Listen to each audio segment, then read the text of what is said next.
BRS నాయకులు మాట్లాడుతూ ఇవాళ లేదో వరంగల్ సభ పెడితే సక్సెస్ అయినట్టు మాట్లాడుతారు. ముందుగా నేను బీఆర్ఎస్ నాయకులకు సూటిగా ప్రశ్నిస్తున్నా, అది బీఆర్ఎస్ రజతోత్సవమా టీఆర్ఎస్ రజతోత్సవమా? ఇవాళ బీఆర్ఎస్ పార్టీ పెట్టి ఎన్ని సంవత్సరాలు అయిందండి?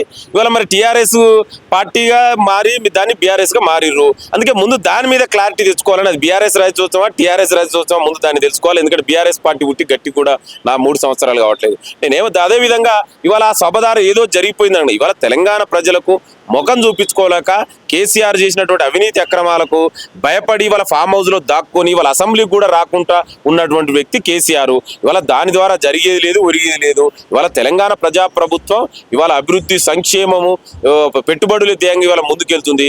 ఇట్లాంటి కేసీఆర్ ఇట్లాంటి సభలు చాలా చూసింది కాంగ్రెస్ పార్టీకి. ఇవాళ అట్లకంటే ఎన్నో గొప్ప సభలు పెట్టినటువంటి చరిత్ర కాంగ్రెస్ పార్టీకి ఉంది. దాని ద్వారా ఒరిగేది ఏం లేదు. ఇవాళ బీఆర్ఎస్ పార్టీలో ఇవాళ అంతర్గత పోరు నడుస్తుంది. ఒకవైపు కేటీఆర్, హరీష్ రావు, కవితారావు ఎవరు ఆ పార్టీకి అధ్యక్షుడని. ఇవాళ అంత మీటింగ్ లా మరి కనీసం కేసీఆర్ ఒక బీసీల గురించి కానీ ఒక మాట కూడా మాట్లాడలే. ఇవాళ నేను మీ ద్వారా కూడా డిమాండ్ చేస్తున్నా, ఇవాళ కేసీఆర్ ముందు మీ పార్టీ అధ్యక్షుడు ఒక బీసీకి ఇచ్చే దమ్ముందా? ఇవాళ మా పార్టీ రాష్ట్ర అధ్యక్షుడు మహేష్ కుమార్ గౌడ్ ఒక బీసీ సామాజిక వర్గానికి సంబంధించిన వ్యక్తి, మా జాతీయ అధ్యక్షుడు మల్లికార్జున ఖర్గే ఒక దళిత సామాజిక వర్గానికి సంబంధించిన వ్యక్తి. మీకు చేతనైతే ఒక బీసీనో ఎస్సీనో రాష్ట్ర అధ్యక్షుడు చేయండి. అన్ని పదవులన్నీ మీ దగ్గర పెట్టుకొని ఏదో మీ ఇప్పుడు ఆ మీటింగ్ వరంగల్ మీటింగ్ సభ మొత్తం కూడా ఏవో ఎంతసేపు మీకు పోడుకోవడం తప్ప దాంట్లో ప్రజా సమస్యల గురించి కానీ ప్రజల గురించి కానీ ఒక ప్రతిపక్ష నాయకుడు బాధ్యతగా ఎక్కడ కూడా మాట్లాడలేదు. అందుకే ఆ మీటింగ్ అనేది పట్టించుకోవాల్సిన అవసరమే లేదు. ఇప్పుడు మేనిఫెస్టోలో పెట్టకపోయినా కానీ మేము ఎంతో చేసినాం, ఇప్పుడు మేనిఫెస్టోలో ఉండే కాంగ్రెస్ ప్రభుత్వం చేయలేకపోతుంది అన్నట్టు కూడా కేసీఆర్ గారు విమర్శించడం ఏదో జరిగింది. నేను అదే చెప్తున్నా, బీఆర్ఎస్ మేనిఫెస్టో 2014 మేనిఫెస్టో 2018 మేనిఫెస్టో ఎన్ని అమలు చేశారు, ఎన్ని హామీలు ఇచ్చారు?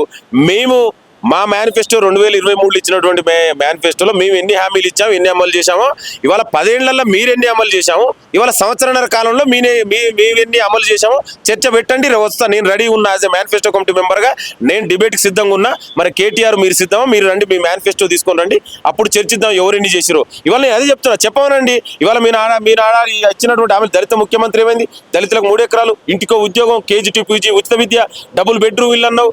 ఇవాళ నియోజకవర్గానికి 1,00,000 ఎకరాలు నీరు అందిస్తున్నావు. ఇవేమి అమలు చేయలే కదా. అందుకే ఇవాళ తెలంగాణ ప్రజలు నిన్ను ఫామ్ హౌస్ కు పరిమితం చేశారు. ఇప్పటికైనా నువ్వు మార్చుకొని ఒక ప్రతిపక్ష నాయకుడిగా బాధ్యతగా మాట్లాడితే గౌరవంగా ఉంటుంది. ఇవాళ మా హామీల గురించి మాట్లాడితే ఎస్ మేము సిద్ధంగా ఉంటాం, ఎన్ని ఇచ్చినో చర్చిద్దాం, మీరు రండి. ఇవాళ సంవత్సరాల కాలంలోనే అండి. ఇప్పుడు మీరు 10 ఏళ్ల విధ్వంసం 1 సంవత్సరంలో అయిపోతుందండి. ఇవాళ తెలంగాణ పునర్నిర్మాణం జరుగుతుంది. మా మేనిఫెస్టో 5 సంవత్సరాలకు ఇచ్చాం. డెఫినెట్ కూడా అన్ని కూడా ముఖ్యమంత్రి గారు చాలా స్పష్టంగా చెప్పారు, మేము ఇచ్చినటువంటి ప్రతి హామీని కూడా అమలు చేసి తీరుతాం, ఇందులో వెనకకు పోయే సమస్య లేదు. డెఫినెట్ కూడా అమలు చేస్తాం. ఇవాళ దాదాపు 50% పైగా ఇవాళ మేము ఇచ్చినటువంటి హామీలు అమలు చేశాం. రెస్ట్ ఆఫ్ ది కూడా తొందరలోనే ఈ 5 ఇయర్ కాలంలో అన్ని కూడా అమలు చేస్తాం. ఇప్పుడు సభలో ముఖ్యంగా మాట్లాడినటువంటి మాట ఏంటంటే, ఈ ప్రభుత్వం మీద పూర్తి స్థాయిలో వ్యతిరేకత మొదలైంది, అదేవిధంగా ఇంకా చాలా తక్కువ కాలంలోనే మేము అధికారంలో మళ్ళీ రాబోతున్నాం అన్నట్టు కూడా మాట్లాడడం జరిగింది. ఇవాళ కేసీఆర్ బీఆర్ఎస్ పార్టీ మళ్ళీ తెలంగాణలో అధికారం అనేది అది కళ మాత్రమే. అదేదో ఇమాజినేషన్ లో రావాల్సింది పోయింది తప్ప ఆయనకి ఏదో పగటి కళలు వస్తున్నాయో బహుశా. ఎందుకంటే ఫామ్ హౌస్ లో పడుకొని పగటి కళలు అంటున్నటువంటి కేసీఆర్, ఇవాళ కేసీఆర్ బీఆర్ఎస్ పార్టీని పట్టించుకునే పరిస్థితిలో తెలంగాణ ప్రజలు లేరు. దాని గురించి ఆలోచించడం వేస్ట్. ఇవాళ కాంగ్రెస్ ప్రజాప్రభుత్వం ఇంత మంచి అభివృద్ధి సంక్షేమం చేస్తుంటే ఇంకా ఇతర పార్టీల గురించి ఎవరు ఆలోచిస్తారండి? ఇవాళ నేను అదే చెప్తున్నా, 10 ఏళ్ల మీ పాలనకు 11 సంవత్సరాలుగా కేంద్రంలో అధికారంలో ఉన్నటువంటి బీజేపీ పాలనకు, సంవత్సరాల కాలంలో కాంగ్రెస్ ప్రజాప్రభుత్వ పాలనకు చర్చ పెట్టండి.